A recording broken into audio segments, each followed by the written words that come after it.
নমস্কাৰ বন্ধুবানিকল welcome to Assam job YouTube channel. তো বন্ধুবানিকল আজি আকৌ এটা জব ইনফৰমেশ্যন ভিডিঅ' লৈ আহিছোঁ। আজিৰ ভিডিঅ'টো হৈছে যে অসম পাব্লিক ছাৰ্ভিচ কমিশ্যনৰ ফালৰ পৰা কেইটামান পোষ্ট মুকলি কৰি দিছে। তো ইয়াতে টোটাল পোষ্ট আছে 195টামান পোষ্ট আৰু এই পোষ্ট নেমটো হৈছে এগ্ৰিকালচাৰ ডেভেলপমেণ্ট অফিচাৰ অৰ্থাৎ এডিঅ' পোষ্ট হয়। এইটো এপ্লাই আপোনালোকে অনলাইনৰ জৰিয়তে কৰিব পাৰিব আৰু এইটো লাষ্ট ডেট হৈছে এপ্ৰিল মাহৰ 17 তাৰিখত এইটো লাষ্ট ডেট।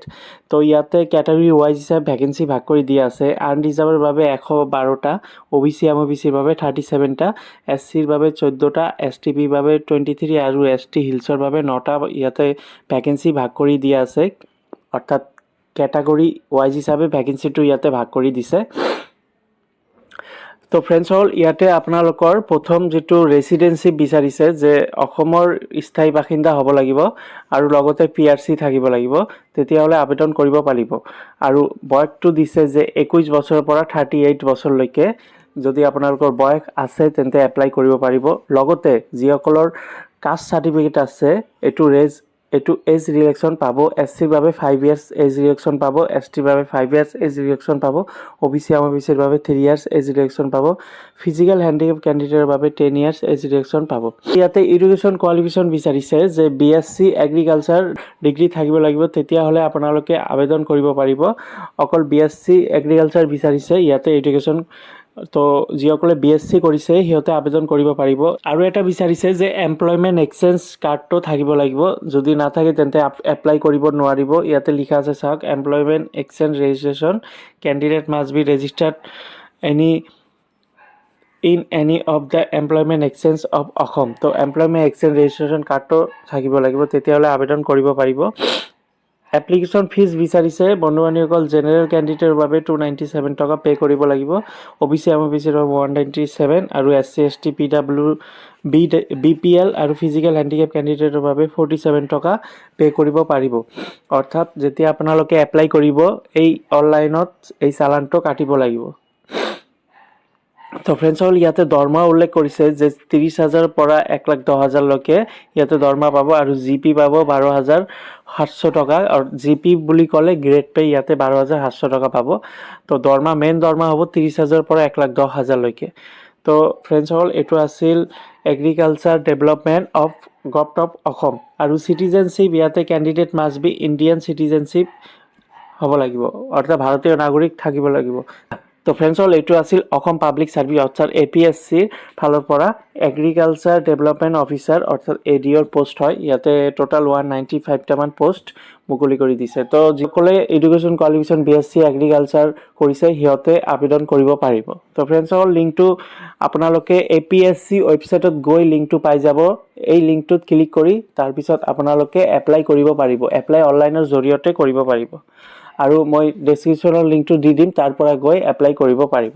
তো বন্ধুবান্ধৱীসকল নেক্সট আৰু এটা ডিপাৰ্টমেণ্টৰ পৰা এডভাৰ্টাইজমেণ্টটো মুকলি হৈছে। তো নেক্সট ভিডিঅ'টো আমি দেখাই দিওঁ। হৈছে CISF অৰ্থাৎ চেণ্ট্ৰেল ইণ্ডাষ্ট্ৰিজ ছিকিউৰিটি ফ'ৰ্চৰ ফালৰ পৰা 1,161মান ভেকেঞ্চি ওলাইছে। এইটো পোষ্ট নেম হৈছে কনষ্টেবল ট্ৰেডছমেনৰ পোষ্টমেন আৰু এইটো এপ্লাই অনলাইনৰ জৰিয়তে কৰিব পাৰিব। তো ইয়াতে পোষ্ট ৱাইজ ভেকেঞ্চি দি আছে। কুকৰ বাবে 493, কবলাৰ বাবে 09, টেইলাৰৰ বাবে 23, বাৰৰ বাবে 199টা পোষ্ট ইয়াতে মুকলি কৰি দিছে। তো পোষ্টকেইটা ভাগ কৰি দিছে। টোটাল ইয়াতে 1,161মান ভেকেঞ্চি আছে। তো আপোনালোকে কেনেদৰে এপ্লাই কৰিব ইয়াতে সকলোখিনি মই দেখাই দিম, সম্পূৰ্ণ ভালদৰে চাই ল'ব ভিডিঅ'টো। তাৰপিছত ইয়াতে ৱাশ্বাৰমেনৰ বাবে 262 পোষ্ট আছে, চুইপাৰৰ বাবে 152, পেইণ্টাৰৰ বাবে 2টা, কাৰ্পেণ্টাৰৰ বাবে 9টা, ইলেক্ট্ৰিচিটিয়ানৰ বাবে 4টা, মেলৰ বাবে 4টা, ৱেল্ডাৰৰ বাবে 1টা, চাৰ্জ মেকাৰৰ বাবে 1টা, MP এটেণ্ডেণ্ট বাবে 2টা। তো ইয়াতে আপোনালোকৰ দৰমহা দিছে 21,700ৰ পৰা 69,100 আৰু ইয়াতে নেশ্যনেলিটি বিচাৰিছে যে candidate must B Indian citizenship অৰ্থাৎ ভাৰতীয় নাগৰিক হ'ব লাগিব আৰু এডুকেশ্যন কোৱালিফিকেশ্যন বিচাৰিছে অকল 10 পাছ হ'লেও এইকেইটা পোষ্ট আবেদন কৰিব পাৰিব। অকল মেট্ৰিক পাছ হ'লে আপোনালোকে আবেদন কৰিব পাৰিব। ইয়াতে হাই ছেকেণ্ডেৰী বিচৰা নাই, অকল মেট্ৰিক পাছ যিসকলে আছে তেন্তে সিহঁতে এই চাকৰিটো আবেদন কৰিব পাৰিব। তো ফ্ৰেণ্ডছ তো বন্ধুবান্ধৱীসকল চাই ল'ব ইয়াতে পোষ্ট কেইটা দিছে যে মেট্ৰিক পাছৰ কি পোষ্ট দি আছে। বাৰবাৰ, তাৰপিছত কবলাৰ, তাৰপিছত টেইলাৰ, তাৰপিছত কুক, তাৰপিছত কাৰ্পেণ্টাৰ, তাৰপিছত মালি, painter, charge mechanic, washermen, welder, electrician and motor পাম্পৰ ইয়াতে পোষ্ট দি আছে। তো ফ্ৰেণ্ডসকল অকল মেট্ৰিক পাছ বিচাৰিছে, যিসকলে মেট্ৰিক পাছ কৰিছে সিহঁতে আবেদন কৰিব পাৰিব। বয়সটো দিছে 18 পৰা 23 ইয়াৰ্ছ, অৰ্থাৎ 18 পৰা 23 বছৰ যিসকলে আছে আবেদন কৰিব পাৰিব। আৰু লগতে এজ ৰিলেক্সন পাব SC STৰ বাবে 5 ইয়াৰ্ছ, OBCৰ বাবে 3 ইয়াৰ্ছ। এপ্লিকেশ্যন ফিজ ইয়াতে দিছে যে আদাৰ্ছ যিটো জেনেৰেল আৰু OBC কেণ্ডিডেট হয় সিহঁতৰ বাবে 100 টকা পে' কৰিব পাৰিব।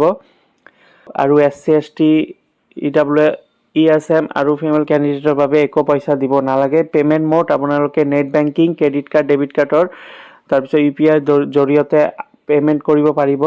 এইটো কেনেদৰে আবেদন কৰিব, CISF ৱেবছাইটত গৈ ফ্ৰেণ্ডসকল গুগলত মাৰিব CISF প্ৰথম যিটো পেজ আহিব তাতে ক্লিক কৰিব। এইটো CISFৰ মেইন ৱেবছাইট। এই ৱেবছাইটত গৈ আপোনালোকে এই পোষ্টটো আবেদন কৰিব পাৰিব অনলাইনৰ জৰিয়তে। ফ্ৰেণ্ডসকল এইটো আছিল চেণ্ট্ৰেল ইণ্ডাষ্ট্ৰিয়েল ছিকিউৰিটি ফ'ৰ্চ। এইটো এপ্ৰিলৰ 3 তাৰিখত লাষ্ট ডেট আছে। তো এই 3 তাৰিখৰ আগতে আপোনালোকে আবেদন কৰক। আৰু যিসকলে জেনেৰেল OBC কেণ্ডিডেট হয় সিহঁতে অকল 100 টকা পে' কৰিব লাগিব, অনলাইনৰ জৰিয়তে পে' কৰিব পাৰিব। আৰু SC STৰ বাবে একো পইচা দিব নালাগে। তো ইয়াতে টোটেল 1161মান পোষ্ট দিয়া আছে। তো আজিৰ এই দুটা ডিপাৰ্টমেণ্টৰ ভিডিঅ' লৈ আহিছোঁ। তো যিসকলে ইচ্ছুক কেণ্ডিডেট সিহঁতে আবেদন কৰিব পাৰে। আৰু বন্ধু বান্ধৱীসকল যদি ভিডিঅ'টো ভাল লাগে লাইক কৰি দিব আৰু নিজৰ বন্ধু বান্ধৱীসকলক শ্বেয়াৰ কৰি দিব যাতে সিহঁতেও আবেদন কৰিব পাৰে। তো আজিৰ ভিডিঅ'টো এইখিনিয়ে, নেক্সটত আকৌ ভিডিঅ' লৈ আহিম। জয় হিন্দ, জয় আই অসম।